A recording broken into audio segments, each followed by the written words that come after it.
다 함께 사도신경으로 신앙 고백하시겠습니다.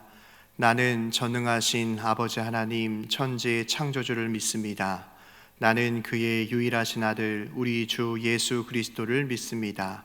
그는 성령으로 잉태되어 동정녀 마리아에게서 나시고 본디오 빌라도에게 고난을 받아 십자가에 못 박혀 죽으시고 장사된 지 사흘 만에 죽은 자 가운데서 다시 살아나셨으며 하늘에 오르시어 전능하신 아버지 하나님 우편에 앉아 계시다가 거기로부터 살아있는 자와 죽은 자를 심판하러 오십니다. 나는 성령을 믿으며 거룩한 공교회와 성도의 교제와 죄를 용서받는 것과 몸의 부활과 영생을 믿습니다. 아멘. 이 시간 찬송가 540장 찬송 부르시겠습니다. 주의 음성을 내가 들으니 사랑한단 말일세. 믿는 마음으로 주께 가오니 나를 영접하소서. 내가 매일 십자가 앞에 더 가까이 가오니 구세주의 흘린 보배 피로써 나를 정케 하소서. 주여 넓으신 은혜 베푸사 나를 받아주시고 나의 품은 뜻 주의 뜻같이 되게 하여 주소서. 내가 매일 십자가 앞에 더 가까이 가오니 구세주의 흘린 보배 피로써 나를 정케 하소서. 주의 보좌로 나아갈 때에 어찌하니 기쁠까. 주의 얼굴을 항상 배우니 더욱 친근합니다. 내가 매일 십자가 앞에 더 가까이 가오니 구세주의 흘린 보배 피로써 나를 정케 하소서. 우리 구주의 넓은 사랑을 증량할 자 없으며 주가 주시는 참된 기쁨도 헤아릴 수 없도다. 내가 매일 십자가 앞에 더 가까이 가오니 구세주의 흘린 보배 피로써 나를 정케 하소서. 아멘.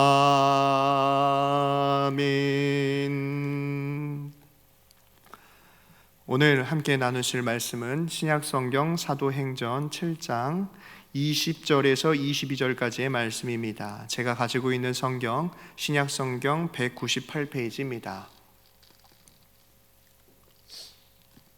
다 찾으신 줄 알고 한 절씩 교독하시고 마지막 22절을 함께 봉독하도록 하겠습니다.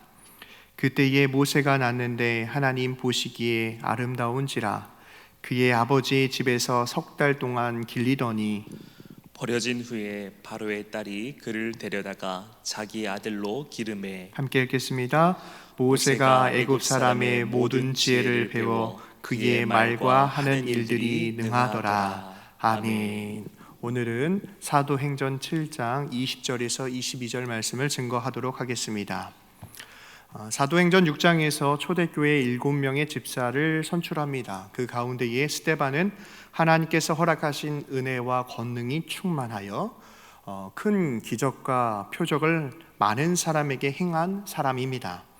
그런데 스데반의 이 복음 전도 앞에 당시에 많은 유대 종교 지도자들이 스데반의 복음 전도를 싫어하였고 결국 이들은 백성과 장로와 서기관들을 충동하여서 스데반을 잡아 이제 공의 앞에 세우게 됩니다. 지난번 설교 시간에 함께 나눴던 부분 이어서 오늘은 모세의 이야기를 함께 증거하도록 하겠습니다. 스데반의 설교 가운데 나타난 모세의 이야기는 유대인들에게도 너무나도 익숙히 알려진 이야기입니다. 그런데 왜 그 공회당 앞에서 스데반은 모세의 이야기를 굳이 다시 꺼내며 이야기하고 있을까요? 본문 가운데의 모세의 이야기는 하나님께서 이스라엘의 백성을 구원하시기 위해 모세를 세웠습니다. 그럼에도 이스라엘 백성들은 모세를 통한 하나님의 그 메시지를 거부하며 불순종하는 일들이 너무나도 많았습니다. 지금 공회당 앞에서 스데반이 그리스도의 복음을 증거할 때에도 여전히 스데반의 설교, 예수 그리스도의 복음에 대해서 거부하는 유대 종교 지도자들이 여전히 현저합니다. 아마도 스데반은 예수 그리스도의 복음을 통하여서 다시 한번 그들이 깨닫기를 바라는 마음으로 모세의 이야기를 통하여 설교했을 거라고 생각이 듭니다. 22절과 23절입니다. 모세가 애굽의 사람의 모든 지혜를 배워 그의 말과 하는 일들이 능하더라. 나이가 40이 되매 그 형제 이스라엘 자손들을 돌볼 생각이 나더니. 스데반은 그의 설교 가운데 모세의 인생을 세 부분으로 나누었습니다. 애굽에서의 40년, 광야에서 40년, 또 하나님과 동행했던 광야에서의 40년을 이야기합니다. 첫 번째 40년의 시간을 통하여서 애굽에서 많은 것들을 배우고 지혜를 배워서 이제 동족을 궁일이 여기는 마음을 생기게 됩니다. 그 이후의 40년은 미디안 광야에서 철저히 하나님이 사용하시기에 합당한 사람으로 연단되어져 가는 시간을 보냅니다. 뿐만 아니라 애굽에 있는 이스라엘 백성들은 그 40년이라고 하는 시간 동안 하나님이 정말 간절히 애굽에서 이스라엘 백성들을 구원해 주기를 소망하는 마음이 점점 더 커져갔을 것입니다. 이제 40년이 지났습니다. 그의 나이 80이 되었을 때에 하나님께서 또 한 번 모세에게 찾아오십니다. 사도행전 7장 30절입니다. 40년이 참에 천사가 시내의 광야 가시나무 떨기 불꽃 가운데에 그에게 보이거늘. 33절입니다. 주께서 이르시되 내 발의 신을 벗으라. 내가 서 있는 곳은 거룩한 땅이니라. 이처럼 하나님의 음성을 듣고 겸손히 순종한 모세는 결국 하나님의 부르심 앞에 하나님의 구원의 역사 가운데 쓰임받는 하나님의 사람이 됩니다. 이제 마침내 이 애굽에서 신음하고 고통하는 소리가 하나님의 전에 이르게 되었고 하나님께서 모세를 보내셔서 그들을 출애굽하십니다. 7장 34절입니다. 내 백성이 애굽에서 괴로움 받음을 내가 확실히 보고 그 탄식하는 소리를 듣고 그들을 구원하려고 내려왔노니 이제 내가 너를 애굽으로 보내리라. 40년의 미디안에서 보낸 시간을 통하여서 모세는 철저히 하나님 앞에 순종합니다. 그리고 애굽 땅 가운데 10가지 재앙을 통하여 비로소 바로왕으로부터 출애굽하는 믿음의 역사가 나타납니다. 그러나 시간이 얼마 지나지 않아 이스라엘 백성들은 홍해를 만났을 때에 먹을 것이 없었을 때에 모세가 하나님을 만나기 위해 시내산에 올라갔을 때에 모세의 리더십에 대항하였고 모세를 원망하였고 하나님을 원망하는 모습이 반복적으로 나옵니다. 모세가 하나님 앞에 모든 것을 헌신하고 신발을 벗고 겸손히 나아갔던 모습과 대조적으로 이스라엘 백성들은 참으로 의심이 많고 두려움이 많아 보입니다. 여기까지 하나님의 뜻을 알아채리지 못하고 하나님의 계획에 대해서 신뢰하지 못하는 그리고 하나님의 계획을 거부하는 이스라엘 백성들을 보게 됩니다. 이후에도 1500년이라고 하는 시간 동안 지속적으로 하나님에 대해서 믿지 못하고 거부하고 반복하는 일들이 나타납니다. 구약시대 가운데 하나님께서 수많은 선지자들을 통하여서 예언하고 하나님께서 친히 이 땅 가운데 예수 그리스도를 보내주셨음에도 유대 지도자들은 여전히 예수님을 영접하지 않고 오히려 그 그리스도의 복음을 증거하는 수많은 사람들을 거부합니다.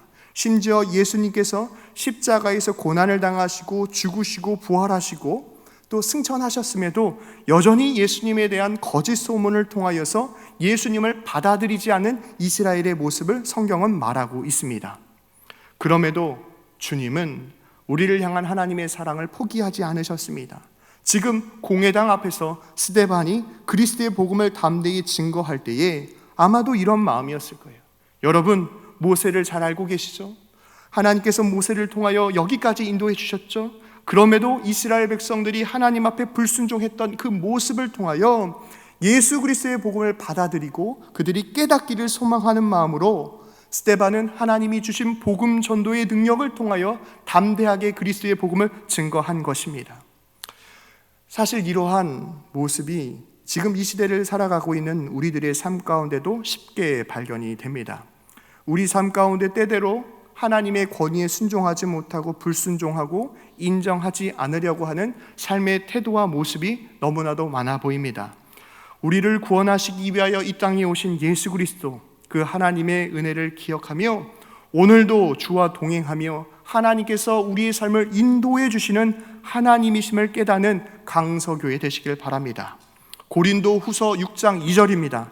이르시되 내가 은혜 베풀 때에 너희에게 듣고 구원의 날에 너희를 도왔다 하셨으니 보라 지금은 은혜 받을 만한 때요 보라 지금은 구원의 날이로다. 주님의 계획에 거부하는 인생이 되는 것이 아니라 주와 날마다 동행함으로 말미암아 승리하는 강서교회 되시길 바랍니다.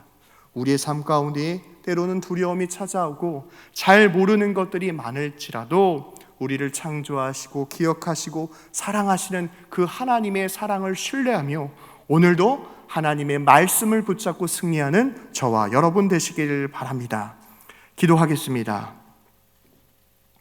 사랑과 은혜가 풍성하신 하나님 아버지, 연약한 저희들에게 은혜를 베풀어 주심을 감사드립니다. 하나님의 사랑과 구원을 알지 못하고 더 많은 고통 가운데에 힘들어하는 이스라엘의 모습을 오늘 말씀을 통하여 살펴보았습니다. 주님, 믿음의 눈을 더하여 주옵소서. 듣는 마음을 더하여 주옵소서. 하나님의 뜻 가운데에 이 땅 가운데에 하나님의 역사가 나타나도록 우리를 통하여 역사하여 주옵소서. 특별히 사랑하는 성도들의 삶을 살펴주옵소서. 정치, 경제, 사회, 국방, 교육에 이르는 모든 영역들 가운데에 하나님의 은혜와 하나님의 통치가 이루어질 수 있도록 축복하여 주옵소서. 질고의 고통으로 힘들어하고 있는 성도들을 긍휼히 여겨주시고 병고침의 역사, 신유의 역사가 나타나도록 은혜를 베풀어 주옵소서. 세상 사람 만나기 전에 하나님 먼저 만나게 하시고 사람에게 부탁하기 전에 하나님께 먼저 기도하게 하시며 성실하게 실천하여 그까지 잘 되는 복된 강서교회 되어줄 수 있도록 오늘도 우리와 동행하여 주옵소서. 사랑이 많으신 예수님의 이름으로 간절히 기도하옵나이다. 아멘. 하늘에 계신 우리 아버지, 아버지의 이름을 거룩하게 하시며 아버지의 나라가 오게 하시며 아버지의 뜻이 하늘에서와 같이 땅에서도 이루어지게 하소서. 오늘 우리에게 일용할 양식을 주시고 우리가 우리에게 잘못한 사람을 용서하여 준 것 같이 우리 죄를 용서하여 주시고 우리를 시험에 빠지지 않게 하시고 악에서 구하소서. 나라와 권능과 영광이 영원히 아버지의 것입니다. 아멘.